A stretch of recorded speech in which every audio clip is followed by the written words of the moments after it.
ನಮಸ್ತೆ ಎಲ್ಲರಿಗೂ ಮಾಂತೇರಗ್ಲ ನಮಸ್ಕಾರ. ಸೆಲೆಬ್ರೇಷನ್ಗೆ ಇನ್ನೊಂದು ಹೆಸರೇ ದೀಪಾವಳಿ ಹಬ್ಬ.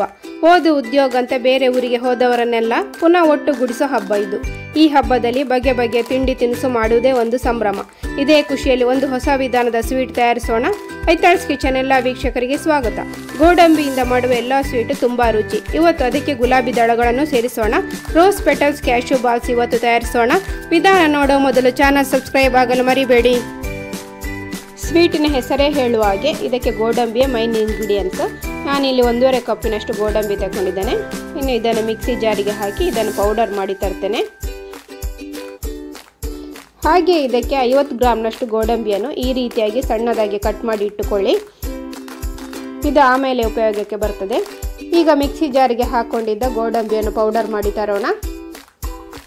ಪಲ್ಸ್ ಮೋಡಲ್ಲಿ ಈ ರೀತಿಯಾಗಿ 4-5 ಸರ್ತಿ ತಿರುಗಿಸಿದ್ರೆ ಸಾಕು.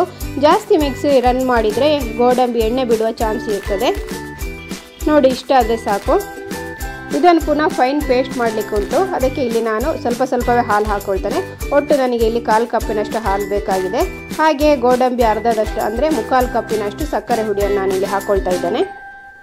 ಇನ್ನು ಇದನ್ನು ಫೈನ್ ಪೇಸ್ಟ್ ಮಾಡಿ ತರ್ತೇನೆ. ಹಾಲು ಎಷ್ಟು ಬೇಕೋ ಅಷ್ಟೇ ಹಾಕ್ಕೊಳ್ಳಿ. 1/4 ಕಪ್ಪಿಗಿಂತ ಜಾಸ್ತಿ ಹಾಕ್ಕೊಳ್ಳಿಕ್ಕೆ ಹೋಗಬೇಡಿ. ನೋಡಿ, ಈ ರೀತಿ ಆಗಬೇಕು. ಇನ್ನು ಗ್ಯಾಸ್ ಮೇಲೆ ಒಂದು ಬಾಣಲೆ ಇಟ್ಟುಕೊಂಡಿದ್ದೇನೆ. ಅದಕ್ಕೆ 1 ಸ್ಪೂನಷ್ಟು ತುಪ್ಪ ಹಾಕ್ಕೊಂಡು ಸ್ಪ್ರೆಡ್ ಮಾಡಿಕೊಳ್ತೇನೆ. ನಾನ್ ಸ್ಟಿಕ್ ಬಾಣಲೆ ಇದ್ದರೆ ನೀವು ಅದನ್ನೇ ಉಪಯೋಗಿಸಿ. ಯಾಕಂದರೆ ಗೋಡಂಬಿ ಅಡಿ ಹಿಡಿಯುವ ಚಾನ್ಸ್ ಜಾಸ್ತಿ. ಸ್ಟೀಲ್ ಬಾಣಲೆ ಉಪಯೋಗಿಸಿದರೆ ಖಂಡಿತ ಈ ರೀತಿಯಾಗಿ ತುಪ್ಪವನ್ನು ಸ್ಪ್ರೆಡ್ ಮಾಡಿಕೊಳ್ಳಿ. ಇನ್ನು ಇದಕ್ಕೆ ಕಡ್ದು ಇಟ್ಟುಕೊಂಡಿದ್ದ ಮಿಶ್ರಣವನ್ನು ಹಾಕೊಳ್ಳೋಣ. ಲೋ ಫ್ಲೇಮಲ್ಲೇ ಇದನ್ನು ಮಿಕ್ಸ್ ಮಾಡ್ತಾ ಬರಬೇಕು. ಕೈ ಬಿಡದೆ ಈ ರೀತಿಯಾಗಿ ಮಗುಚ್ತಾ ಬನ್ನಿ. 2-3 ನಿಮಿಷದಲ್ಲಿ ಸಕ್ಕರೆ ಎಲ್ಲ ಕರಗಿ ಮಿಶ್ರಣ ಈ ರೀತಿಯಾಗಿ ಸ್ವಲ್ಪ ತೆಳು ಆಗ್ತದೆ. ಈಗ ಇದಕ್ಕೆ 3 ಟೇಬಲ್ ಸ್ಪೂನಷ್ಟು ಮಿಲ್ಕ್ ಪೌಡರ್ ಹಾಕೊಳ್ಳೋಣ. ಚೆನ್ನಾಗಿ ಮಿಕ್ಸ್ ಮಾಡಿ. ಇದರ ರುಚಿಯೂ ಜಾಸ್ತಿ ಆಗ್ತದೆ, ಹಾಗೆ ಪ್ರಮಾಣ ಕೂಡ ಜಾಸ್ತಿ ಆಗ್ತದೆ. ಇನ್ನು ಕೈ ಬಿಡದೆ ಲೋ ಫ್ಲೇಮಲ್ಲಿ ಚೆನ್ನಾಗಿ ಮಿಕ್ಸ್ ಮಾಡ್ತಾ ಬರೋಣ. ಇದನ್ನು 12ರಿಂದ 15 ನಿಮಿಷ ಆದರೂ ಲೋ ಫ್ಲೇಮಲ್ಲಿ ಮಗುಚ್ತಾ ಬರಬೇಕು. ನಿಧಾನವಾಗಿ ಪಾಕ ಗಟ್ಟಿ ಆಗ್ತಾ ಬರ್ತದೆ. ಈಗ ಇದು ಪಾಕ ಆಗ್ತಾ ಬಂದಿದೆ, ತಳ ಕೂಡ ಬಿಡ್ತಾ ಬಂದಿದೆ, ಗಟ್ಟಿಯಾಗಿದೆ ಮಿಶ್ರಣ. ಪಾಕ ಆಗಿದೆ ಅಂತ ಗೊತ್ತಾಗಲಿಕ್ಕೆ ಸ್ವಲ್ಪ ಮಿಶ್ರಣವನ್ನು ಒಂದು ತಟ್ಟೆಗೆ ಹಾಕಿ ನೋಡಿ. ಅದು ಕೈಗೆ ಅಂಟದೆ ಈ ರೀತಿಯಾಗಿ ಗಟ್ಟಿಯಾಗಿ ಉಂಡೆ ಆದರೆ ಪಾಕ ಆಗಿದೆ ಅಂತ ಅರ್ಥ. ಈಗ ಗ್ಯಾಸ್ ಆಫ್ ಮಾಡಿ ಬಾಣಲೆಯನ್ನು ಕೆಳಗಿಳಿಸಿಕೊಳ್ಳೋಣ. ಇನ್ನು ಇದಕ್ಕೆ ಒಳ್ಳೆ ಕಲರ್ ಮತ್ತು ಪರಿಮಳಕ್ಕೆ ಮಾರ್ಕೆಟಲ್ಲಿ ಸಿಕ್ಕುವ ರೋಸ್ ಶರ್ಬತ್ತನ್ನು 3 ಸ್ಪೂನಷ್ಟು ಹಾಕ್ಕೊಳ್ತಾನೆ.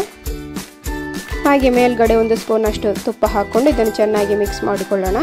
ರೋಸ್ ಶರ್ಬತ್ ಇಲ್ಲದಿದ್ದರೆ ನೀವು 1 ಸ್ಪೂನಷ್ಟು ರೋಸ್ ಕಲರ್ ಮತ್ತು 1 ಸ್ಪೂನಷ್ಟು ರೋಸ್ ಎಸೆನ್ಸ್ ತಗೊಳ್ಳಿ. ಚೆನ್ನಾಗಿ ಮಿಕ್ಸ್ ಮಾಡೋಣ. ಮಿಕ್ಸ್ ಮಾಡ್ತಾ ಇದ್ದಾಗೆ ಇದು ಗಟ್ಟಿ ಆಗ್ತಾ ಹೋಗ್ತದೆ.